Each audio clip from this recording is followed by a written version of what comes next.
Donc, je m'appelle Thibaut, c'est écrit là. Donc j'ai été en terme il y a 3 ans.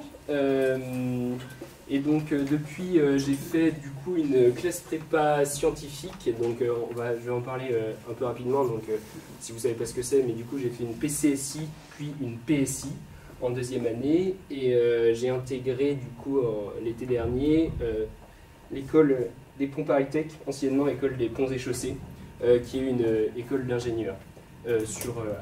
À l'est de Paris, on va dire. Du coup, oui, donc là je vais vous parler, donc notamment des classes prépa, aussi un peu de l'école d'ingé que je suis en train de découvrir. Faut pas partir sur une prépa ou une école d'ingé en se disant, voilà, je vais aller faire ça parce que c'est bien payé, par exemple. Faut avoir un peu une idée de ce qu'il y a derrière.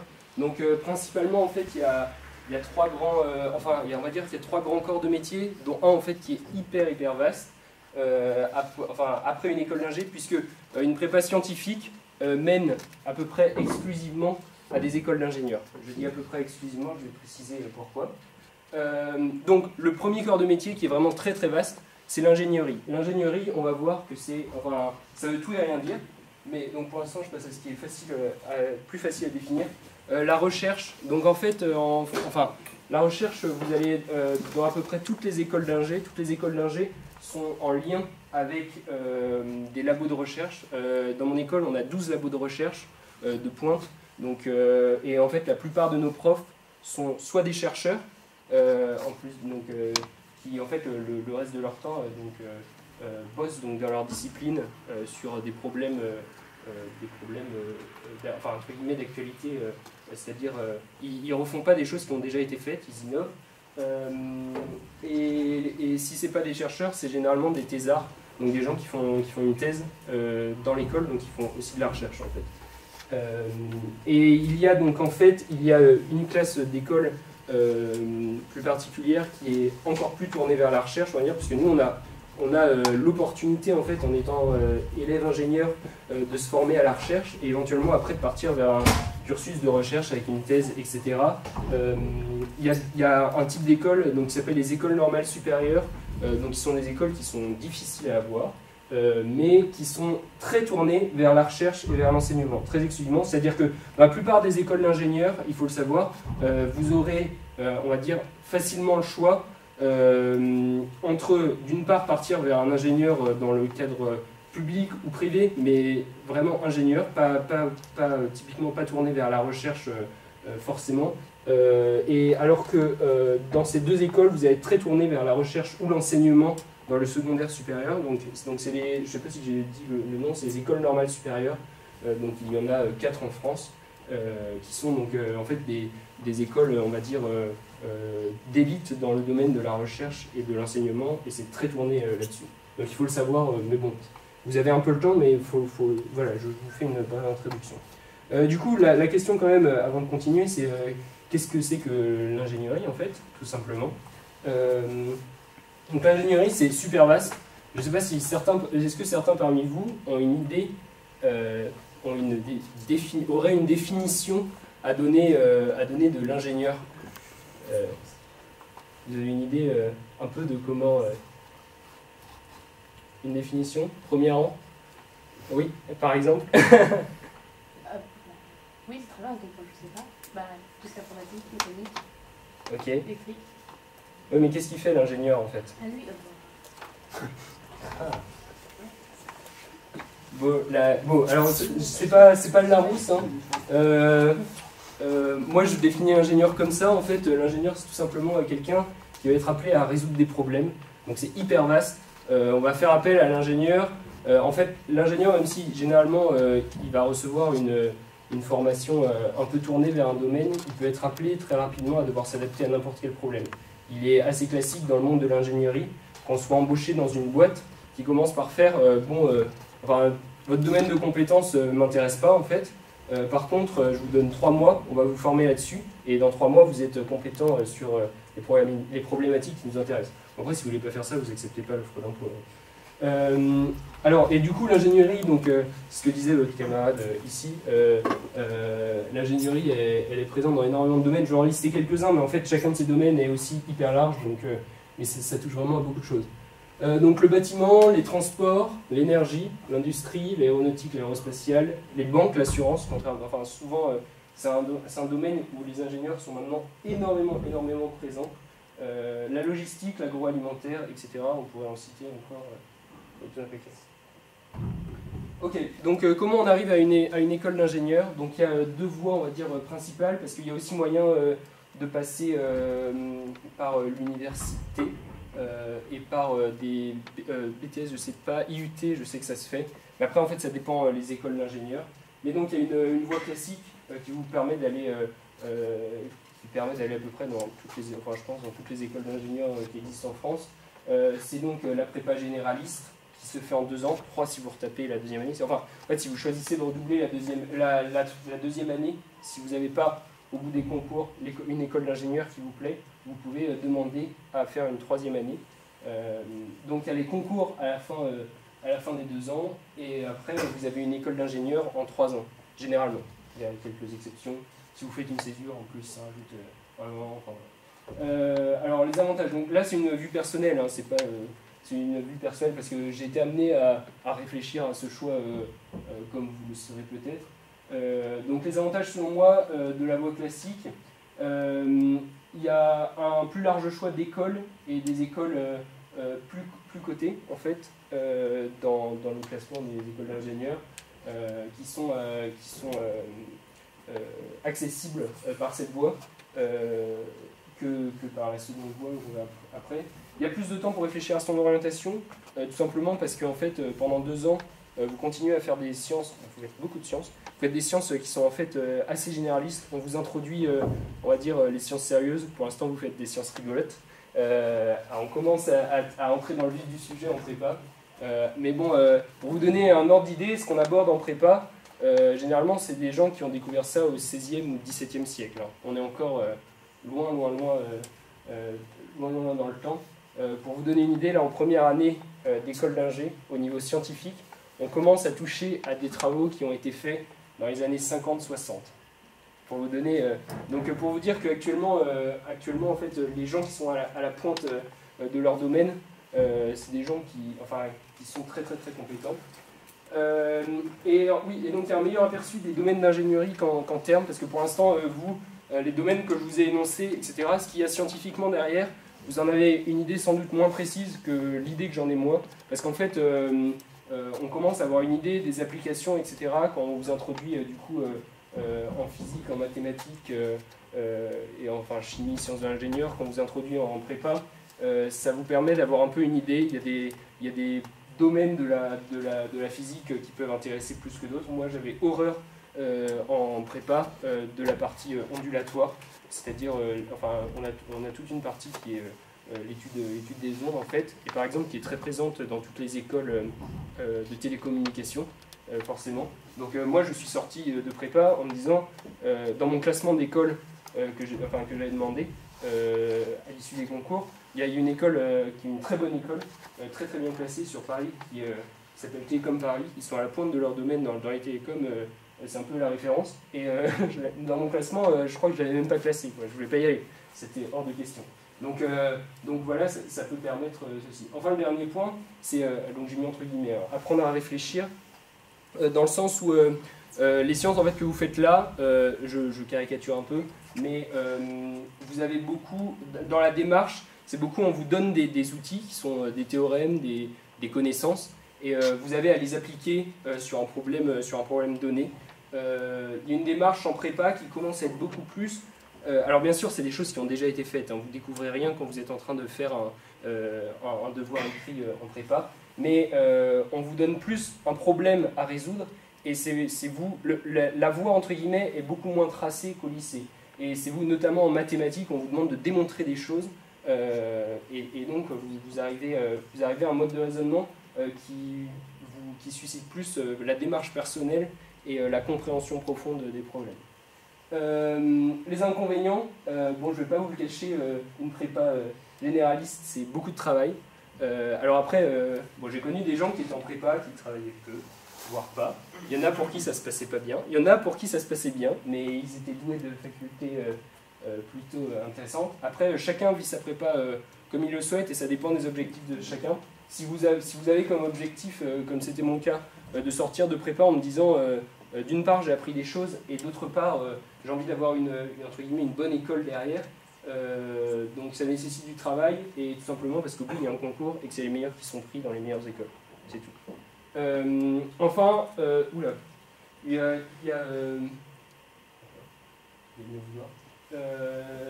un inconvénient, enfin, que moi je commençais à trouver pesant en fin de prépa, c'est que c'est une formation qui reste très générale. Comme je vous le disais, on voit un peu de tout en fait. Au bout d'un moment, enfin, moi j'étais arrivé à un point, mais ça dépend des gens, je sais qu'il y a des gens qui aiment beaucoup ça. Il y a un moment où on a envie de commencer à entrer dans le vif du sujet, à se dire bah, comment je peux appliquer ça, comment je peux m'en servir en vrai. Et je vais vous montrer qu'après en école d'ingénieur c'est beaucoup moins présent et on commence à s'attaquer à des problèmes d'ingénierie enfin, qui peuvent servir entre guillemets dans la vie de tous les jours pour un ingénieur. La deuxième voie, donc, que je connais moins, genre, je ne l'ai pas fait, je ne l'ai pas pratiqué, mais je m'étais renseigné un peu dessus. La prépa intégrée, en fait vous entrez directement dans une école. Et donc là, pas besoin de se préoccuper de concours au bout de la deuxième année ou quoi que ce soit. Il faut juste valider son année, quoi, enfin passer à l'année d'après. Donc voilà la moyenne, grosso modo. Et donc là, vous avez généralement donc, 5 ans dans la même école, même s'il y a des passerelles entre écoles, mais généralement vous entrez dans une école, ouais, c'est fait. Les avantages, donc pas d'incertitude de stress pour l'intégration, c'est-à-dire les concours. Vous vous dites pas au bout du chemin, oh bah ça se trouve, j'aurais pas d'école puisque vous êtes déjà entré dans l'école. Et si vous respectez ce que l'école vous demande, il n'y a pas de raison que vous en sortiez. Vous avez une formation qui est directement plus spécialisée. Donc en fait c'est très bien si vous avez une idée très précise en sortant de la terminale. Si par exemple vous êtes un passionné d'aéronautique, il y a des écoles qui ont des prépas intégrées qui travaillent sur ces domaines-là. Et donc en fait vous allez commencer à faire, vous allez commencer directement à parler, à faire des applications. On va pas vous présenter de la physique par exemple qui ne va pas vous servir. Vous allez faire de la mécanique des fluides, des choses comme ça, mais tout de suite des choses qui sont très tournées vers les applications que vous serez amené à traiter plus tard. Et vous allez sortir, vous serez spécialisé dans un domaine. Et c'est une formation moins exigeante pour la simple et bonne raison que vous n'êtes pas en compétition avec les autres. Les inconvénients, donc il n'y a pas d'accès aux, donc je mets des guillemets, meilleures écoles d'ingénieurs. Il y a des très bonnes écoles en prépa intégrée, mais quand on regarde un peu les classements auprès des employeurs, généralement le top 10, il y a la première école d'ingé en prépa intégrée qui est l'INSA Lyon. Si ça n'a pas changé depuis mon époque, mais je pense pas. Elle doit être dans le top 20 peut-être des écoles d'ingé françaises, mais pas dans le top 10. Et ça nécessite d'avoir déjà en termes une idée assez précise. Comme je le disais, la voie classique, donc, qui est une prépa généraliste, ça vous laisse 2 ans de plus pour réfléchir un peu et pour vous déterminer sur un peu ce que vous voulez faire après. Ok. Alors, la prépa. Donc les prépas scientifiques, donc si vous voulez que je parle, vous pourrez me poser des questions sur les autres prépas juste après. Donc les prépas scientifiques, il y a 4. Donc en fait il y a une première année, une seconde année, avec des passerelles entre certaines et pas dans d'autres. Donc comment ça marche? Donc il y a 4 premières années. Alors regarde, j'ai pris le diagramme, hein, mais regardez pas, lycée Clémenceau, lycée Roosevelt, ça se fait dans plein d'autres lycées, hein, c'est juste que j'ai trouvé qu'il était bien. J'avais pas envie de me refaire le diagramme avec les flèches et tout. J'avais pas le temps. Donc, il y a, donc je vais lire de gauche à droite. En première année, la MPSI, mathématiques, physique, sciences de l'ingénieur, qui est très tournée vers les maths. Donc, cette voie-là, c'est la voie des matheux. Okay. Vous allez faire énormément de maths. Je ne sais plus exactement, mais c'est entre 12 et 15 heures de maths par semaine, clairement. Et ce n'est pas les maths que vous avez en première terminale. On parle d'autres maths. Donc, enfin, du coup, c'est un peu difficile pour vous d'avoir une idée de ce que sont ces maths. Un conseil, si vous voulez avoir une idée un peu, je dis bien un peu, des maths de prépa, ça peut être bien, si vous aimez déjà les maths, bien sûr, au lycée. Du coup, je ne sais pas comment ça marche avec le premier bac, mais avec le nouveau bac, mais avec l'ancien bac, c'était la maths spé, en fait. Et la maths spé commence à se rapprocher par certaines applications. En fait, on vous fait une introduction vraiment très légère, mais aux mathématiques de prépa. Et là-dessus, ça peut être ça peut être intéressant si vous avez un doute, etc., et que vous cherchez à trancher. Ça peut être intéressant, je pense qu'il y a un équivalent à peu près, je crois qu'il y a des maths renforcées possiblement à prendre en terminale. À mon avis, vous pouvez essayer, si vous êtes intéressé, que vous vous dites, bah voilà, j'aimerais avoir une idée, ça peut être une bonne idée de prendre ces mathématiques renforcées pour avoir une idée de ce qui se fait un peu en prépa. Sinon, vous trouvez quelqu'un qui est en prépa, il va vous montrer un peu ce qu'il fait. Là, j'ai pas mis le cours avec moi, et puis bon, ça vous intéresserait sans doute pas forcément. Mais comme ça, à exposer, c'est pas passionnant. Si je commence à vous faire des démos au tableau, vous n'allez pas trop aimer. PCSI, donc physique, chimie, sciences de l'ingénieur. Donc là, un peu plus tourné, la matière principale au lieu des maths, ça va plutôt être la physique. Vous avez aussi beaucoup plus de chimie, potentiellement. Et voilà, mais vous avez quand même beaucoup de maths. PTSI, alors je crois que c'est physique et technique et sciences de l'ingénieur, quelque chose comme ça. Eux, ils vont être, leur spécialité, c'est vraiment les sciences de l'ingénieur. Les sciences de l'ingénieur, alors du coup, vous ne savez pas forcément ce que c'est, grosso modo, c'est de la physique, mais plus technique, c'est-à-dire tourner directement vers, entre guillemets, vers la mécanique comme on entend, c'est-à-dire, je caricature, hein, mais pas mal, les engrenages, etc. Tout ce qui va être faire fonctionner, typiquement en application, on prenait par exemple un engrenage dans une machine, dans une machine d'usine, sur une chaîne d'usine, où ça pouvait être un tractopelle et puis on étudiait le déplacement, qu'est-ce qu'on prend comme liaison, etc. Enfin, tout ce genre de problématiques, plus la problématique qui est en fait un peu de l'électronique, on va dire, enfin c'est l'asservissement, c'est un gros paquet dedans, qui est en fait l'étude de comment obtenir sur un système, par exemple, vous avez tous dû entendre parler des caméras qui sont capables de maintenir un angle. Vous voyez, si vous les bougez, elles restent alignées avec ce qu'elles visent.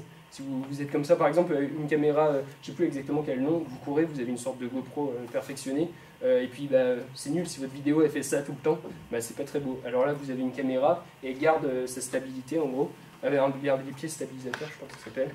Et ben ça, typiquement, il y a un asservissement, c'est-à-dire c'est comment faire pour que la caméra garde ça malgré elle reçoit des vibrations, mais vous lui donnez un ordre qui est de rester là. Donc en fait, il y a une chaîne de retour, etc. Et bon, il y a une théorie derrière. Donc qui est pas mal étudié en SI. Et enfin, totalement à part, à droite, vous avez les BCPST. Alors là, c'est de biologie, chimie, physique, et enfin je sais pas exactement la signification. Donc en fait, c'est la prépa agrovéto. Donc là, très tournée par contre. Alors ils ont des maths, ils ont de la physique, ils ont de la chimie. Enfin, ils ont pas mal de chimie. Mais donc très tournée vers les sciences du vivant en fait. Si vous adorez la SVT, pardon, bah, c'est plutôt par là que ça peut être intéressant. Donc ensuite, les passerelles. Vous avez un choix d'options entre la première et la deuxième année. Donc quand vous venez de MPSI, vous avez, enfin, de MPSI, généralement, alors je crois que le choix d'options se fait enfin, en fin de première année, grosso modo, vous pouvez choisir entre une MP ou une psy, d'accord. Donc MP, mathématiques, physique sciences de l'ingénieur. Donc ici, vous continuez à faire des maths à fond. Ici, vous allez un peu plus vers la physique, ok. En PCSI, pareil, donc soit vous faites en milieu d'année, vous choisissez soit une option chimie, soit une option SI qui vous oriente en fait, c'est-à-dire que si vous prenez une option chimie, en fait vous continuez à faire de la chimie, vous abandonnez les sciences de l'ingénieur et vous arrivez en PC, physique-chimie. Si vous prenez de la SI, vous abandonnez pas la chimie, vous avez encore un peu de chimie, mais beaucoup moins poussé que les PCSI, enfin sur certains points en tout cas, et vous arrivez ensuite en physique sciences de l'ingénieur. Donc voilà. Et PTSI, bon alors il y a des passerelles qui peuvent se faire, mais qui sont moyennement classiques, ça peut se faire, ça dépend en fait pas mal du profil et pas mal des lycées, mais du coup, qui peuvent se faire donc jusqu'à la psy, mais généralement c'est une PT qui est en deuxième année. Il faut savoir que c'est pas les mêmes écoles, enfin selon les concours, c'est pas les mêmes écoles, ces trois filières-là en fait partagent les mêmes écoles, il y a un gros groupe d'écoles généralistes. Les PT, donc les PT et les BCPST ont vraiment leurs écoles à eux. Les PT ont aussi leurs écoles, enfin assez à eux, même si il y a quelques places généralement dans nos écoles entre guillemets à nous. Mais ils ont notamment une école qui recrute la plupart des PT de France, qui s'appelle les Arts et Métiers, donc qui est un peu l'école des PT, où ils font généralement, enfin par exemple, Renault, tous les constructeurs automobiles vont beaucoup recruter chez les arts et métiers. Voilà, ça c'était un peu pour vous donner une idée de ce qui se fait. L'avion prépa, bon je fais un petit tour rapide de ce qui se fait. Les principales matières, donc les maths. Bon, donc, en fait, j'ai mis des idées de quotas horaires par semaine. Ça va dépendre de la filière que vous prenez. Si vous partez en MPC, vous allez avoir beaucoup plus de maths. Si vous allez en PCSI, vous allez avoir beaucoup plus de physique. Mais généralement, c'est dans ces fourchettes-là. Donc maths de 6 à 12 heures, physique de 6 à 8 heures. SI, chimie, biologie, donc en fait ça dépend, hein, c'est pas tout en même temps, c'est selon les spécialités que vous prenez, mais c'est 4 à 6 heures quoi. Enfin, 4 à 6 heures on va dire. Les matières entre guillemets secondaires, des langues, vous avez 2 heures de langue, 3 heures si vous prenez une LV2. Vous avez une matière qui s'appelle français philo, qui consiste en fait en l'étude de 3 heures généralement, et vous apprenez en fait à faire des exercices de concours qui sont généralement une dissertation et un résumé dans tous les concours, je crois. Et du sport, mais pas partout, ça dépend des lycées, donc ça peut être un critère de choix quand vous demandez votre lycée sur Parcoursup, et c'est 2 heures. Il y a des lycées où c'est optionnel, mais je crois que tous proposent au moins, il y a un prof de sport normalement. Il faut savoir donc, j'ai déjà dit qu'il y a énormément de travail personnel à fournir. Il y a 2 à 3 interrogations orales d'1 heure, qui sont appelées les calls dans le jargon, par semaine. Donc en fait, généralement vous êtes 3. Vous êtes 3. Donc en fait, c'est principalement dans les matières scientifiques. Vous avez aussi 2 calls de français grosso modo par année et plus de calls de langue, genre 6 calls d'anglais. Et bon, à part pour les calls de langue et les calls de français, généralement c'est tout le temps le même format. Il y a les salles de prépa, généralement vous avez un grand tableau noir comme ça, à craie. Vous coupez le tableau en 3, vous êtes 3, il y a un prof, enfin généralement c'est un prof dans la salle, et puis il vous donne, bon, généralement vous commencez par une question de cours, donc pour vérifier que vous connaissez votre cours. Si vous ne connaissez pas votre cours, généralement ça se passe mal. Et ensuite vous avez un exercice, et vous essayez de le résoudre, et lui il vous donne des indications, etc. Et à la fin vous avez une note. Bon, voilà, bon système à la française comme on aime. Et vous avez un gros devoir écrit par semaine, 4 heures. Donc vous n'êtes peut-être pas, familier forcément avec ce genre de format. Je crois qu'il n'y a que au bac, moi que j'ai découvert le format 4 heures à peu près au bac, ou au bac blanc quoi. Là vous en avez un par semaine et vous y habituez parce que les concours à la fin vous avez, personnellement on a enchaîné 3 semaines où on avait 8 heures par jour d'écrit, donc 4 heures et 4 heures, on avait une pause rangée au milieu. Et puis il faut enchaîner, et puis c'est un peu physique. Intellectuellement, c'est assez physique. Et vous sortez de là, vous êtes rincé. Alors j'ai mis qu'il était important d'apprendre à se connaître et à garder des moments de détente. En fait, tout simplement parce que si vous travaillez sérieusement et que vous travaillez du coup pas mal, ça peut être, en fait c'est un rythme de vie qui est, pendant 2 ans, vous allez quand même passer beaucoup de temps à travailler. Donc c'est important aussi de garder un équilibre de vie et de pas, de continuer à manger aussi sain que possible, à faire du sport, à bien dormir, ça c'est hyper important pour tout simplement pour rester en forme. Parce que ça sert à rien de faire une semaine de nuit blanche parce qu'en fait ça va pas être du tout productif. Donc c'est assez important aussi de connaître un peu. On apprend à se dire, à se sentir, là je suis un peu fatigué, je sens que je suis fatigué, ce soir j'essaie de me coucher plus tôt, etc. Des trucs comme ça peut être assez important. Du coup, maths physique, donc, qui était en PCSI, PTSI, MPSI, il s'agit quand même des matières dominantes. Donc la physique, c'est un approfondissement du programme de terminale et des introductions à des nouveaux domaines que vous ne connaissez pas encore. L'électromagnétisme, la thermodynamique notamment. Du coup, vous n'avez pas vu, il n'y a pas de terminale, mais vous n'avez pas encore dû voir les lois de Newton par exemple. Bon, typiquement, les lois de Newton que vous verrez sans doute, sans quasiment aucun doute, l'année prochaine, qui sont en fait les lois qui régissent le mouvement. Vous allez être capable, si je prends, je vais prendre le micro, si je prends ici un chocobon et que je le lance dans la salle, comme ça, vous vous dites, ok, et vous allez constater une trajectoire. En fait, les lois de Newton permettent a priori de savoir si je connais la vitesse initiale quand je lance ici, donc ce qui n'est pas hyper dur à connaître, je vais savoir exactement où va retomber le chocobon. et la trajectoire qui va suivre, ce qui est quand même assez fort. Bon, techniquement, ça c'est à peu près la base de la physique, enfin de toute la mécanique. Donc il y a une partie du programme de terminale et on applique donc la deuxième loi de Newton, aussi appelée le principe fondamental de la dynamique. On l'applique sans réfléchir, quoi. C'est tout le temps, tout le temps, tout le temps. Donc bon, voilà, c'est pour ça que je dis que c'est un approfondissement du programme de terme. Et du coup, vous découvrirez aussi d'autres, donc tout ce qui est magnétisme, les éléments, etc. C'est dans l'électromagnétisme. De l'électricité, pas mal aussi, vous allez continuer. Les maths, ça n'a absolument rien à voir, un peu avec la maths spé du coup, mais absolument rien à voir avec, ce qui se fait dans le programme, du lycée. En fait, le programme du lycée vous introduit les outils. Vous allez apprendre à manipuler certaines fonctions, à faire des tableaux de variation, etc. Après, en fait, principalement, les maths, en plus, on vous introduit quelque chose qui s'appelle l'algèbre, qui est tout ce qui est preuve.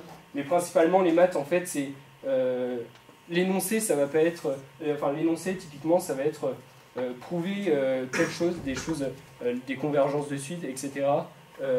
Et donc là, il va falloir, vous allez apprendre à rédiger des preuves, et donc ça va être, c'est vraiment totalement très différent de ce qu'on fait, encore plus théorique, c'est-à-dire que typiquement une fonction, quand on est en terminale ou en première, on voit à peu près ce que c'est.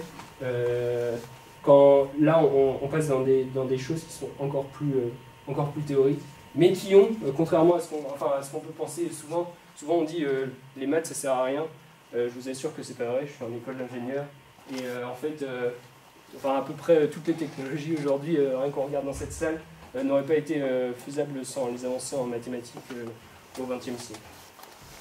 Donc, il y a beaucoup de boulot, mais il y a aussi plein de bons moments. Bon là, c'est un peu... Bon, c'est pour vous dire qu'on souffre pas tant que ça en prépa. Notamment, bon là, vous avez pas mal de photos de ma deuxième année, mais c'était vraiment... j'ai des super souvenirs. Là, vous voyez avec... là, c'était mon prof de physique. On avait échangé nos vêtements parce que tout le monde nous disait qu'on se ressemblait beaucoup. Donc on s'est retrouvés à faire un sketch où chacun imitait l'autre. Donc il y a vraiment des bons moments. Et en plus, ça dépend. Après, ça dépend de chacun. Il y a des gens qui disent qu'ils ont souffert en prépa. J'ai vraiment pas souffert. Et c'est vraiment au niveau, quand on sort de prépa, en fait, on se sent très fort intellectuellement. C'est-à-dire que typiquement, moi, des fois, on arrivait en colle de maths. Donc on était... en plus, on connaissait tous notre cours à fond parce que on était vraiment tous motivés. Et on arrivait et c'était... Donc on traçait notre tableau en 3, il y a le prof qui rentre dans la salle, qui donne les 3 questions de cours, et là on se mettait tous les 3 à gratter comme des dingues. Et en fait, des fois, j'avais un moment de recul et je me disais, mais là, si quelqu'un qui entre dans cette salle, il va nous prendre pour des malades en fait. Mais en fait, il y a des mécanismes qui s'enclenchent, et quand on trouve, des fois quand on débloque des problèmes, etc., on se sent vraiment content, quoi. Ça peut vraiment être entre guillemets jouissif de se dire ah bah ça je l'ai fait tout seul et j'ai compris tout ce qu'il y avait derrière, et c'était bien, quoi. Donc voilà. L'école d'ingénieur maintenant. Bon, l'école d'ingénieur c'est cool. Alors, quelques généralités. Il y a des écoles qui sont plus ou moins généralistes, il faut le savoir. Donc moi je suis dans une école, même si ça s'appelle l'école des ponts, qui reste généraliste, contrairement à ce qu'on croit, on ne fait pas que des ponts. Mais donc il y a des écoles par contre qui sont plus... donc là, il y en a, je sais plus, il y en a des milliers des écoles en France. Je vous ai mis juste quelques noms comme ça. Mais typiquement, il y a des écoles qui sont quand même moins généralistes. Typiquement, vous avez Super Héros, là-bas, c'est la référence en France pour tout ce qui est aéronautique, c'est à Toulouse. C'est avec eux que bosse Airbus notamment. Mais Airbus, de toute façon, ils ont leur fabrique juste à côté, et puis généralement, les gens ils sortent du Super Héros, ils vont bosser chez Airbus. Donc ça c'est Télécom Paris, je vous en ai parlé, c'est très tourné vers la télécommunication. Faut pas aller à Télécom Paris en se disant justement je veux construire des ponts, quoi. C'est pas très logique. Par contre, inversement, vous avez des écoles très généralistes. Centrale Supélec, par exemple, ils ont des cours à peu près sur tout et n'importe quoi. Donc c'est une école dans laquelle ils ont des modalités de fonctionnement qui sont tout à fait différentes. Quand vous entrez à Centrale Supélec, en fait, vous choisissez à peu près, vous devez choisir tant de cours scientifiques, mais vous choisissez à peu près tous vos cours et vous faites votre programme. Donc si vous voulez aller voir vous voulez comprendre comment fonctionnent des moteurs par exemple, et comment ça fonctionne quel est le principe physique, etc. Bah, vous prenez un cours sur de la conversion de puissance, qui est en gros l'étude des moteurs, et vous avez ce que vous voulez. Et inversement, vous pouvez faire des ondes, vous pouvez faire de la mécanique des flux, enfin à peu près ce que vous voulez. Donc ça dépend vraiment de ce que vous recherchez. Et c'est pour ça que ça peut être bien d'avoir une idée un peu des domaines d'application, en ayant un peu touché à tout en prépa, de se dire, bah voilà, ça peut être bien. Donc il y a 1 ou 2 ans de tronc plus ou moins commun, ça dépend des écoles. Typiquement, nous on a 1 an, donc là on touche un peu cette année, donc je vais vous montrer un peu après ce qu'on fait. On touche un peu à tout, parce qu'en fait en 2e année nous on se spécialise, on a des départements, donc pour le coup on commence à se spécialiser, on devient professionnel dans un domaine de l'ingénierie. Donc pendant ce tronc commun vous touchez un peu à tout, vous faites un peu de tout. Et après, généralement, en fin d'année, vous avez en fin de cursus, pardon, vous avez une spécialisation. Donc là, vous choisissez un domaine et vous devenez quand même... Vous savez plus de choses dans ce domaine. Et vous avez aussi les stages de fin d'études. Généralement, sur la dernière année, il y a à peu près 6 mois de stage qui, généralement, permettent de trouver le premier employeur. Donc vous cherchez, il y a un réseau avec l'école et les anciens de l'école, généralement. Et vous faites un stage et s'ils sont contents de vous, ils vous gardent en fait juste après. Et il y a plus de place pour des cours moins scientifiques. Vous avez vu quand je vous ai présenté les cours tout à l'heure, vous avez 2 heures de français philo, vous avez 2 heures de langue grosso modo, et c'est à peu près tout. Vous êtes en prépa scientifique, on n'est pas là pour faire autre chose que des sciences, ce qui est sans doute un peu dommage, mais en gros on vise à faire de vous un peu des bêtes en sciences en prépa. Là, on continue à vous former scientifiquement avec des cours scientifiques généralement de haut niveau, mais vous avez plus de place. On recommence à faire des sciences humaines. Généralement, enfin on a le choix, hein, mais il y a beaucoup plus de langues. Moi j'ai plein d'amis là en école d'ingé qui ont commencé une LV3, russe, japonais, enfin voilà, tout ça, ils s'éclatent. Et donc, alors par contre, on n'a pas d'équivalent direct du français, mais par contre, on peut prendre des cours de philosophie, enfin, des choses comme ça. Et c'est pareil, ça dépend des écoles. Il y a aussi en plus moyen, en école d'ingénieur, en fait, de suivre, puisqu'on a plus de temps, de suivre des licences avec, à côté, donc, des cours d'université sur autre chose. Enfin, il y a vraiment plein de choses qui se font. Donc voilà. Donc l'emploi du temps c'est plus cool. Bon là je vous ai mis mon jeudi typiquement. Il est un peu difficile à dire notre emploi du temps. Mais grosso modo c'est notre journée. Et ça c'est les semaines en fait. Là c'était semaine 1, semaine 2, semaine 3. Bon grosso modo ça c'était la semaine bateau. Vous voyez donc le matin on avait cours donc 8h30, 11h45. Nous on est logé en face de l'école. Donc en fait si vous voulez vous lever à 8h25 vous pouvez. Après petite pause, enfin une bonne pause. Et l'après-midi est libéré pour le sport. Donc voilà, vous avez du temps. L'AOP que vous voyez là, en fait, c'est pas obligatoire, c'est des aides calculatives pour ceux qui ont un peu de mal. Et donc en fait, on a le temps de faire des choses un peu plus fun, enfin qui nous changent un peu. Donc là, je vous ai mis quelques images. Nous, ces 2 semaines et demie dernières, on était en campagne pour élire le bureau des élèves, le bureau des sports et le bureau des arts. Donc en fait, il y a chacun qui prend un peu parti pour les différentes équipes. Et puis, il faut, même si on n'est pas dans la liste même, dans ceux qui vont être élus, généralement on a des amis qui lisent, et typiquement c'était notre cas, et du coup on s'est retrouvé à faire 2000 crêpes en 48 heures dans nos petites chambres d'étudiants. Donc autant vous dire, donc là c'est la photo en haut à gauche, et bon c'était très marrant. Et puis ils se retrouvent à faire, donc là vous voyez c'est le hall de l'école pendant les campagnes bureau des arts. Et donc je ne sais pas si vous voyez un peu la taille des banderoles, mais elles sont assez énormes, et ça c'est peint à la main dans le garage du coin. Bon voilà, donc on fait des choses un peu plus sympas. Et du point de vue des cours, donc on a encore de la théorie, hein, je ne vais pas vous dire que c'est super, on ne fout plus rien, etc. Il faut quand même bosser un peu. Mais on a aussi, entre guillemets, de la pratique, on se rapproche, c'est ce que je vous disais, de problématiques d'ingénieurs, des choses, on fait des choses en fait, notamment en projet, on se dit... demain, une entreprise pourrait très bien me demander de faire ça, et même si je ne suis pas encore expert dans la matière, on peut faire des choses qui sont assez sympas. Du coup, en mathématiques, alors, donc, là c'est l'exemple, c'est ce qu'on a fait de nous, ça varie vraiment d'une école à l'autre, hein. Mais nous, ça c'est ce qu'on a fait en première année, et ça se trouve, si vous arrivez à l'école des Ponts dans 3 ans, ce ne sera pas exactement la même chose, ce sera sans doute pas exactement la même chose, c'est pour vous donner un peu une idée de à quoi on touche. analyse et calcul, donc la partie mathématique, analyse et calcul scientifique. Bon, ça reste des maths très théoriques qui succèdent parfaitement au programme de mathématiques de prépa, qui nous permettent en fait notamment d'introduire. En fait, on justifie mathématiquement. Donc là, c'est pour vous donner. Je vais illustrer mon propos quand je disais que les maths, ça sert à rien, ce qu'on a souvent envie de penser.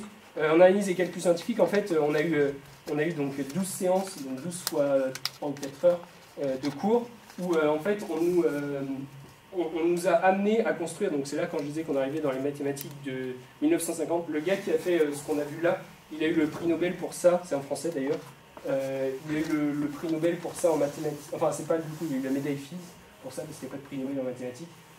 En 1958 par là, un truc comme ça. Donc, et en fait, ça nous permet d'introduire une méthode qui s'appelle la méthode des éléments finis. Donc là, ça ne vous dit absolument rien si je vous dis ça. Mais vous allez voir qui permet en fait, notamment en mécanique, mais en plein de choses, de calculer des solutions à des problèmes physiques, des choses qu'on ne sait pas faire à la main. C'est-à-dire à résoudre donc, des équations différentielles. Vous ne savez pas ce que ça veut dire, c'est pas grave. Mais grosso modo, de calculer des solutions et de pouvoir, vous allez voir très précisément ce que ça représente, et de mettre ça en place notamment sur des ordis. Ça nous permet d'avoir une idée très précise de ce qui va se passer en vrai. On fait aussi des probabilités, bon ça vous savez tout ce que c'est, bon, sauf que nos probabilités elles sont un peu plus dures que les vôtres, mais c'est normal, on a 3 ans de plus, enfin même 4. Donc voilà, bon ça c'est parce que, de toute façon les probabilités pour le coup c'est un domaine des mathématiques où on n'a pas trop de mal à s'imaginer à quoi ça peut servir. Enfin on a tout de suite des idées, il y a plein de phénomènes aléatoires dans le monde qui nous entoure. Du coup, c'est essayer de théoriser ça et de voir combien j'ai de chances que ça arrive ou que ça arrive pas. Et c'est important dans pas mal de domaines. Et l'optimisation, alors ça, moi, je ne connaissais pas du tout avant la prépa. C'est rien. Enfin, si, ça avait un peu à voir parce qu'on utilisait des outils de prépa. Mais je vais vous donner. En fait, ça consiste à appliquer des mathématiques à des problèmes auxquels on croirait pas, dans lesquels on ne penserait pas qu'ils aient forcément une place. En fait, je vais vous donner pour illustrer un peu ce qu'on faisait. Donc c'est une introduction, c'est pareil, on peut approfondir ça dans la suite si on veut. En fait, on a eu un petit projet à faire en s'appuyant sur un logiciel qui utilise un outil mathématique d'optimisation. On nous disait, ok, on a une entreprise, on connaît sur les 12 mois de l'année la demande. C'est-à-dire, et on sait qu'ils vont écouler, c'est-à-dire on sait que donc ils produisent un produit quelconque, chiffré en litres, ok. Et on sait que pendant le mois 1, il faut qu'ils en produisent, qu'ils en vendent, je dis n'importe quoi, 550 litres, le mois 2, 450 litres, etc. On avait comme ça sur les 12 mois de l'année. On nous disait, on connaît le coût de stockage du produit, parce que ça coûte de l'argent en fait de stocker un produit, parce qu'on va avoir des pertes, etc. Donc on sait que si je stocke tant de litres de ce produit, ça va me coûter tant par litre. Et je sais enfin combien ça me coûte de changer ma production, c'est-à-dire j'ai une chaîne de production, parce que je produis des grandes quantités. Je sais que si je veux produire un mois 450 litres, et le mois d'après je veux produire 100 litres de plus, ça va me coûter, il va falloir que je change ma chaîne de production, etc. Donc ça va avoir un coût. Je connais aussi ce coût. Donc on avait juste ces données. On nous disait, ok, on veut savoir quelle quantité produire par mois, quand changer, notamment la chaîne de production, pour minimiser le coût. Et en gros, minimiser le coût, donc c'est juste savoir comment est-ce que pour l'entreprise, je gagne un maximum. Si je vous demande de faire ça dans la salle, personne ne saura, vous n'avez pas testé toutes les solutions, il y en a une infinité. Donc c'est un truc, et vous comprenez que c'est quelque chose qu'une entreprise peut tout à fait légitimement se demander. Et en fait, moi je ne peux pas vous répondre comme ça non plus. On avait un logiciel, on comprenait ce qu'on faisait, et on trouve les solutions à partir. Donc, en fait, grosso modo, c'est ça l'optimisation. Donc encore un domaine en fait où les maths, contrairement à ce qu'on croit, peuvent trouver une utilité fondamentale dans le monde d'aujourd'hui. Après de la physique, donc là je vais pouvoir commencer les petites applications. Donc physique statistique, bon ça c'est en fait c'est grosso modo on étudie la matière, enfin pas que la matière d'ailleurs, ça peut s'utiliser aussi on étudie en fait c'est la loi des grands nombres, donc c'est tout ce qui est, vous regardez la matière comme un ensemble d'atomes et en fait vous appliquez des lois mécaniques sur chacun des atomes et vous cherchez en moyennant tout ça, parce qu'un ordi ne peut pas résoudre ça, même un ordi hyper puissant aujourd'hui on ne peut pas faire modéliser plus que quelques millions peut-être d'atomes, alors que vous prenez 1 millimètre cube d'air autour de vous, vous avez des milliards d'atomes dedans. Donc on ne peut pas parce que ça demande trop de calculs.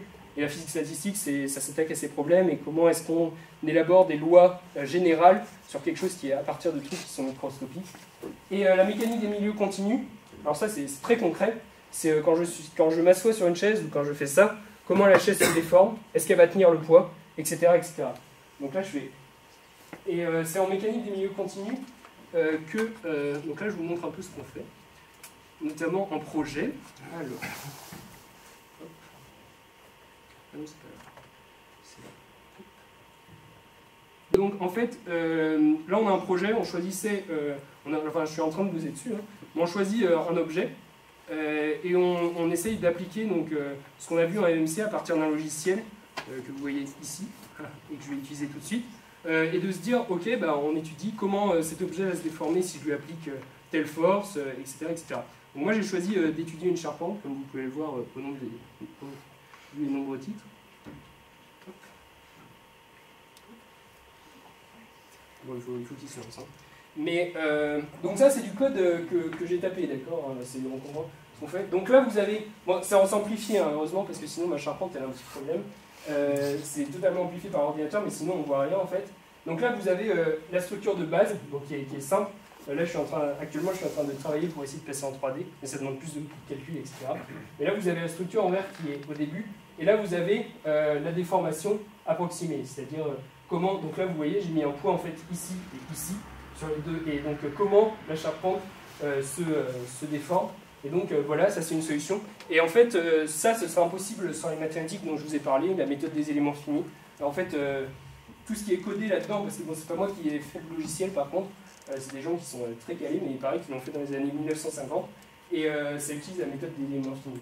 Et donc en fait, juste après, une fois que j'ai fait ça, hop, ah oui, là on ne voit rien, c'est dommage, attendez. Je vais vous faire un autre.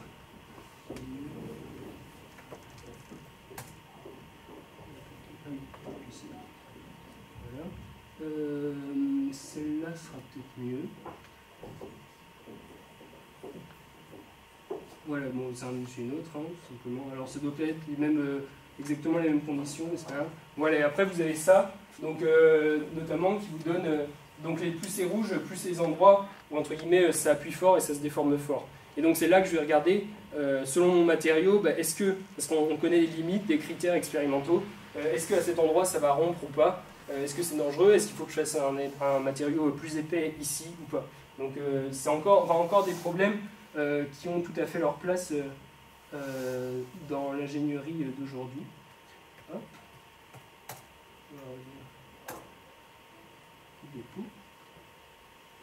Bon, je laisse comme ça parce que en fait, je vais devoir requitter juste après.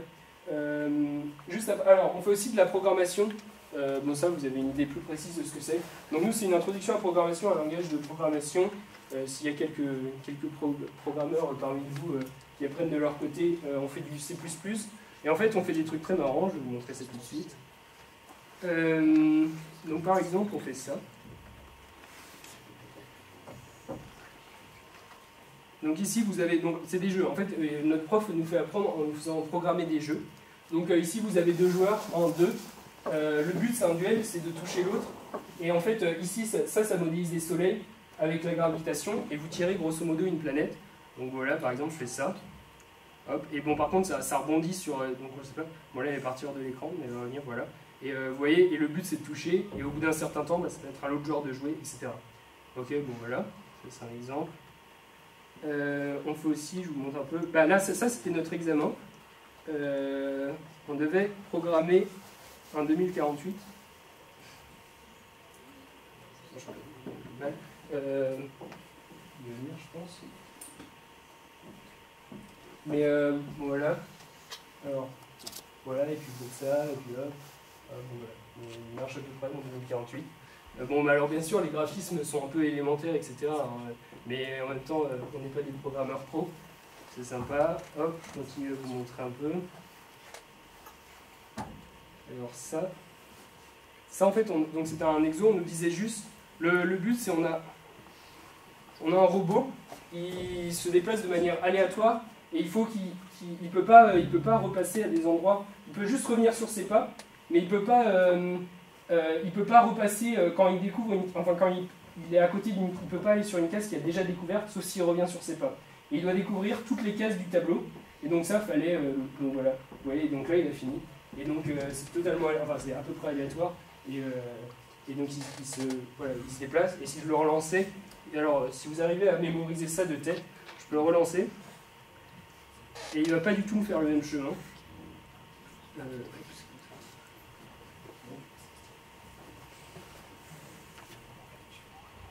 Voilà, vous voyez, il n'est pas parti dans le même sens.